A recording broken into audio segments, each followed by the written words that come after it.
नमस्कार, मैं विवेकानंद झा।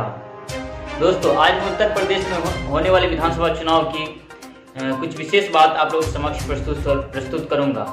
चुनावी हलकमियों के बीच राजनीतिक गामागामी तेज हो रही है। नेताजी अपनी चुनावी यात्रा पर निकल चुके हैं। अब जनता ये तय करेगी कि किसे यूपी का सिंहासन देगी और किसे नहीं। इस जानकारी को मैं आप लोग समक्ष प्रस्तुत करने जा रहा हूँ। उससे पहले मैं आपको यूपी के कुछ अतीत विधानसभा चुनाव के बारे में बता देता हूँ।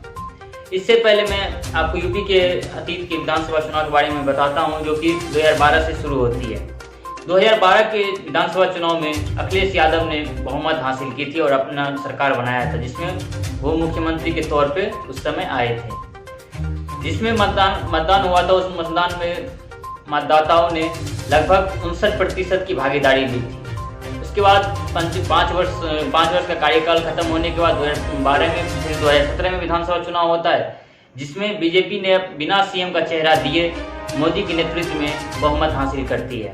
और उसके बाद 18 मार्च 2017 को योगी आदित्यनाथ को मुख्यमंत्री और दिनेश शर्मा और केशव प्रसाद मौर्य को मुख्यमंत्री का पद देती है। लेकिन 2012 में जो चुनाव होता है, जिसमें समाजवादी पार्टी के मुख्यमंत्री अखिलेश यादव आते हैं, तो उस समय वो कुछ मैनिफेस्टो अपना जारी करते चुनावी दौर में, जो कि मैनिफेस्टो मैं आपको बताऊंगा। और उसके बाद जो बीजेपी का 2017 में चुनाव होता है, उसमें बीजेपी भी अपना मैनिफेस्टो जारी करती है, वो भी मैं आपको बताऊंगा। आपको तय करना है कि किस पार्टी ने अपना मैनिफेस्टो पे खरा उतरा है। बीजेपी खरा उतरी है या नहीं, या फिर समाजवादी अपने मैनिफेस्टो में खरा उतरा था या नहीं, ये आपको तय करना है। तो मैं आपको समाजवादी पार्टी का पहले घोषणा पत्र बता देता हूं, जो कि 2012 में उन्होंने जारी किया था और उसके बाद उन्हें बहुमत मिली थी और अखिलेश यादव मुख्यमंत्री बने थे। तो वो घोषणा पत्र में था कि कानून व्यवस्था पर कंट्रोल होगा। जो यूपी की कानून व्यवस्था थी, उस पर समाजवादी पार्टी का घोषणा था कि हम उस पर कंट्रोल करेंगे, अपराध के मामले कम होंगे। लखनऊ मेट्रो का शुभारंभ, लखनऊ में मेट्रो का शुभारंभ किया जाएगा। 10वीं पास छात्रों को लैपटॉप, 10वीं पास जो भी छात्रा है उसे लैपटॉप दिया जाएगा। छात्र या छात्रा कोई भी हो सकता है। तो ये आपको डिसाइड करना है कि ये मतलब हो पाए मैनिफेस्टो पूरा हुआ है या नहीं, या फिर हवाई का मैनिफेस्टो समाजवादी पार्टी ने जारी किया था, ये आपको डिसाइड करना है। उसके बाद यूपी के सभी गाँव तक सड़क और बिजली। आपके गाँव तक अगर सड़क या बिजली पहुंची होगी तो शायद ये मैनिफेस्टो पूरा हो गया होगा। अगर नहीं पहुंची होगी तो आप सोच सकते हैं कि समाजवादी पार्टी का मैनिफेस्टो क्या रहा है।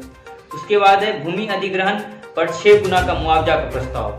जिन्होंने भूमि अधिग्रहण किया है उसके ऊपर 6 गुना का मुआवजा का प्रस्ताव को खत्म किया जाएगा। फिर आता है कि किसान आयोग का गठन। आजकल तो हर एक परिवार किसान परिवार से जुड़ा हुआ है, तो आपको पता ही होगा किसान आयोग का गठन हुआ था या नहीं। उसके बाद आता है मायाराज में हुए भ्रष्टाचार की जाँच के लिए आयोग का गठन। 2012 में जो समाजवादी पार्टी की सरकार आई, उससे पहले मायावती की सरकार था। आरोप लगाया गया था कि उसमें मायावती की सरकार में भ्रष्टाचार हुआ था, जिसकी जांच के लिए एक आयोग का गठन किया जाएगा। वो आयोग का गठन करना ये समाजवादी पार्टी का जो है मैनिफेस्टो में था। उसके बाद आता है कि वैट घटाकर पड़ोसी राज्यों के बराबर करने का वादा। यानी कि वैट जो होता है, सामानों पर टैक्स लगाया जाता है या फिर वैट दुकानों के ऊपर वैट रहता है, तो उस वैट को घटाकर पड़ोसी राज्य जो भी है उसके बराबर की वैट के अनुकूल करना। उसके बाद आता है बेहतर मेडिकल सेवाएं, जो कि कोरोना के दौर में तो वैसे आप मेडिकल सेवाएं देख ही लिए थे, लेकिन जब समाजवादी पार्टी ने घोषणा पत्र जारी किया तो उसने भी मेडिकल सेवाएं का जिक्र किया था। यूपी के सभी शिक्षा मंत्रियों का समायोजन। ये तो हो गया समाजवादी पार्टी के घोषणा पत्र की बात, जो कि आपको तय करना है कि ये घोषणा पत्र उन्होंने पूरा किया था या नहीं। अब हम बीजेपी का घोषणा पत्र की ओर बढ़ते हैं, जिसमें उन्होंने बीजेपी 2017 में घोषणा पत्र जारी किया था और वो कहां तक घोषणा पत्र में खरा उतर पाई। ये बीजेपी पार्टी तो अपना पूरा बोल रही है कि हमने अपने घोषणा पत्र पर खरा उतरा है, लेकिन ये आपको तय करना है कि वो पार्टी खरा उतरी है या नहीं। बीजेपी के मैनिफेस्टो में सबसे ऊपर 1 नंबर पे आता है राम मंदिर। आपको पता ही होगा कि राम मंदिर बन गया है। 2nd नंबर पे आता है कि किसानों का ऋण माफ, आमदनी को दुगनी करना 2022 तक। फिर आता है गन्ना किसानों को 14 दिनों के भीतर पूरा भुगतान। अब आप देखिए कि किसानों का ऋण माफ हुआ है या नहीं। वैसे तो मोदी सरकार में कहा जा रहा है कि किसान विरोधी नीतियां मोदी सरकार ने लेके आई है, लेकिन आपको तय करना है कि किसानों का ऋण माफ हुआ है नहीं, किसानों की आमदनी दुगनी हुई है नहीं। इसमें तो जिक्र है 2022 तक, लेकिन लगभग आप खत्म होने वाला है, शुरू होने वाला है 2022-21 तो खत्म होने वाला है। तो आपको डिसाइड करना है कि किसानों की आमदनी दुगुनी हुई या नहीं। और है गन्ना के किसानों को 14 दिन के भीतर पूरा भुगतान। उसके बाद आता है गरीब छात्र को छात्रवृत्ति। मेरे हिसाब से तो शायद यूपी में गरीब छात्रों को छात्रवृत्ति की व्यवस्था चालू हो गई है, लेकिन आप देख ले, आपको तय करना है वैसे इस मैनिफेस्टो के हिसाब से कि क्या आप लोगों को ये व्यवस्था उपलब्ध हुई या नहीं। फिर आता है लड़कियों के लिए स्नातक स्तर तक की निःशुल्क शिक्षा। फिर आता है सभी युवाओं को मुफ्त लैपटॉप। देखिए, समाजवादी पार्टी ने भी 2012 की घोषणा में जिक्र किया है कि युवाओं को मुफ्त में लैपटॉप दिया जाएगा, वही 2017 में, और वो पूरा नहीं कर पाई। उसके बाद आता है बीजेपी का बाड़ी, जो 2017 में वो भी घोषणा कर रहा है कि मुफ्त में लैपटॉप युवाओं को दिया जा रहा है। यहीं तक नहीं, ये भी कहा जा रहा है कि उसमें 1 साल के लिए 1 GB डेटा, यानी कि एक लैपटॉप 1 साल के लिए 1 GB डेटा दिया जाएगा। उसके बाद आता है प्रदेश में 10 नए विश्वविद्यालयों की स्थापना।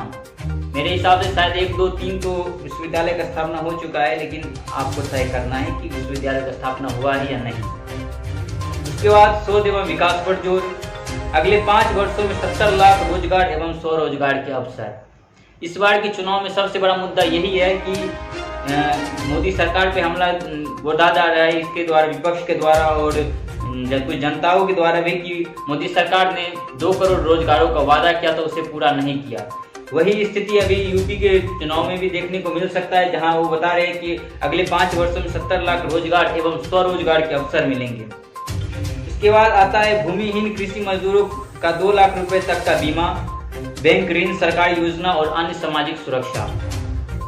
फिर आता है भूमिहीन कृषि मजदूरों को गोदान योजना के तहत दुधारू पशु मिलेंगे, यानी कि उसे गाय या फिर भैंस दिया जाएगा और गोदान योजना के तहत, ताकि ये जो है दूध मिलेंगे, ताकि जो है ये डेयरी की जो है इसको आगे बढ़ाया जा सके और किसानों को रोजगार मिल सके इसके तहत। उसके बाद आता है एमएसपी पर धान की खरीद। अभी तो एमएसपी सबसे बड़ा मुद्दा बना हुआ है। उसके बाद आता है खेत को पानी देने के लिए 20,000 करोड़ से मुख्यमंत्री कृषि सिंचाई फंड बनेगा। ये बना या नहीं ये किसान तो खुद तय कर लेंगे, उससे भी किसान बहुत नाराज चल रहे बीजेपी सरकार से। फिर अगला नंबर है बाढ़ से बचने के लिए बांधों की सिल्टिंग होगी, यानी नए बांध बनेंगे। उसके बाद है 15 करोड़ रुपए का डेयरी विकास फंड बनेगा। वो मैंने आपको ऊपर भी बता दिया था कि भूमिहीन कृषि मजदूरों को गोधन योजना के तहत दुधारू गाय दिया जाएगा। उसका मकसद एक ये भी है, 15 करोड़ डेयरी विकास फंड बनाएगा और प्रदेश में दुग्ध क्रांति लाई जाएगी। ये आया है या नहीं ये आपको तय करना है। उसके बाद यूपी को फूड पार्क राज्य के रूप में विकसित करना। मेरे हिसाब से तो शायद अभी तक विकसित नहीं हुआ है, लेकिन आप सोच ले। उसके बाद है हर जिले में एंटी भूमाफिया टास्क फोर्स स्थापित किया जाएगा और 15 मिनट में पुलिस सहायता मिलेगी। इसे तो कहा जा रहा है कि ये कुछ यूपी में प्रशासनिक अधिकारियों ने मतलब इसकी शक्ति दिखाई है और प्रशासन यूपी का टाइट हुआ है, लेकिन दूसरे को कहने से कुछ नहीं होता जब तक ग्राउंड जीरो पे जनता ना तय करे। तो आपको तय करना है कि ये व्यवस्था हो पाई या नहीं। उसके बाद आता है 24 घंटे बिजली शायद मिल रही है। गरीब परिवारों को 100 यूनिट तक 3 रुपये प्रति यूनिट मुहैया की जाएगी, यानी कि अगर कोई गरीब परिवार 100 यूनिट तक बिजली का उपयोग करता है तो उसे सिर्फ 3 रुपये यूनिट ही बिजली बिल देना होगा। अगर वो 100 से ज़्यादा उपयोग करता है तो उसे ज़्यादा लगेंगे। ठीक, तो ये था मैनिफेस्टो जो मैंने आपको बताया, जो समाजवादी पार्टी ने 2012 में जारी की थी। तो वो कहाँ तक खरा उतरी आपको ही तय करना है, और बीजेपी ने जो 2017 में जारी किया था वो कहाँ तक खरा उतरा ये आपको ही तय करना है।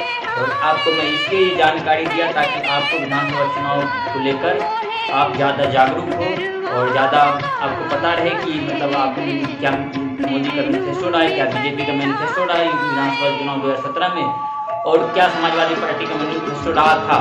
और अब जो समाजवादी पार्टी मैनिफेस्टो आप लोगों को समक्ष लाएगी या बीजेपी लाएगी, इसमें क्या कमी रहेगी, क्या पूरा कर पाएगी या नहीं कर पाएगी, ये तय आप आसानी से कर पाएंगे। तो आज के लिए बस इतना।